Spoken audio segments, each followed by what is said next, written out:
Episode की शुरुआत शिल्पा ने प्रीत से ये कहते हुए की कि वह उसकी माँ की तरह दिखती है। वह अपनी माँ को जानती थी। वह यहाँ है। शिल्पा प्रीत को इस कमरे में रहने के लिए कहती है। वो अपनी माँ को उससे मिलवाने के लिए लाएगी। प्रीत गलत समझती है कि शारदा यहाँ है। शिल्पा परिणीत से कहती है कि उसकी एक बेटी है। वो उसकी तरह दिखती है। वो गलत समझती है कि वह उसके सामने आई थी। वह इस अस्पताल में है। वह कमरा नंबर 3 में उसका इंतजार कर रही है। इस बीच नीति डॉक्टर से झूठ बोलती है कि निशा ने सुषमा की जान बचाई। डॉक्टर उससे पूछते हैं कि वह लड़की कौन थी। निशा कहती है कि उसने उसे बचाया। जब वह अपने रिश्तेदारों को सूचित कर रही थी तो उसने ये सुना और सभी से झूठ बोला कि प्रीत ने उसकी जान बचाई। गुरिंदर का कहना है कि उसने अपनी जान बचाने का श्रेय ले लिया। निशा कहती है परिणीत का कहना है कि वह उसकी तरह दिखती है। वो उसकी बेटी है। उसने उसे गले लगा लिया। बाद में आदित्य गुंडों से पूछता है कि वे कौन हैं? उनकी हिम्मत कैसे हुई उसकी दादी पर हमला करने की? सुषमा उसकी दादी है। उसने उनके साथ क्या किया है? गुंडे का कहना है कि उसने किसी और के साथ गड़बड़ की थी, इसलिए उन्होंने उसे अपनी दादी को मारने के लिए काम पर रखा। आदित्य का कहना है कि वे अनुबंध हत्यारे हैं। वह उनसे लड़ता है। सिमन सुषमा के कमरे में नीति को देखकर चौंक जाती है। नीति का कहना है कि निशा ने अपनी जान जोखिम में डालकर उसकी जान बचाई।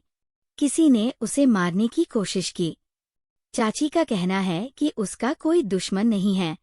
नीति ने वहां निशा के कृत्य की प्रशंसा की और प्रीत का श्रेय लिया। नीति का कहना है कि जब उसने किसी को बचाने के लिए अपनी जान जोखिम में डाली तो उसने निशा को डांटा। जब उसे पता चला कि वो सुषमा है तो उसे राहत मिली। सिमरन ने सुषमा को बचाने के लिए निशा को धन्यवाद दिया। सिमरन ने उसकी तारीफ की। नीति निशा को वहां से ले गई। इस बीच परिणीत प्रीत से कहती है कि वो बहुत सुंदर है। अब वो बड़ी हो गई है। जब वो पैदा हुई थी तब वो उसे पालपोस नहीं पाई थी। उसने उससे माफी मांगी कि वह लाचार थी। उसे कुछ पता नहीं, वरना वह उसे अकेला नहीं छोड़ती।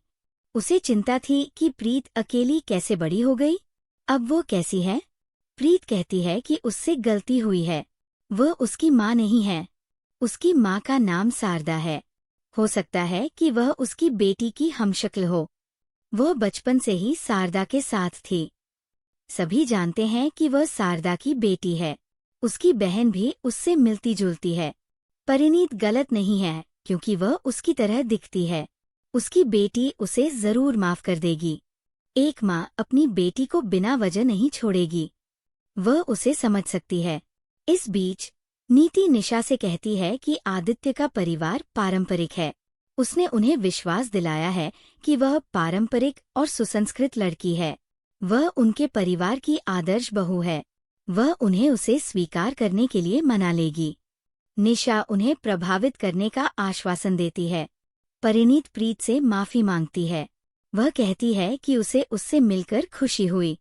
प्रीत को लगता है कि उसके साथ उसके कुछ संबंध हैं। बाद में निशा मंदिर से पूजा का सामान ले जाती है। वह सिमन को ये बताने की योजना बनाती है कि उसने सुषमा के लिए प्रार्थना की है। गुंडा प्रीत का अपहरण कर लेता है। परिणीत उसका सामना करती है।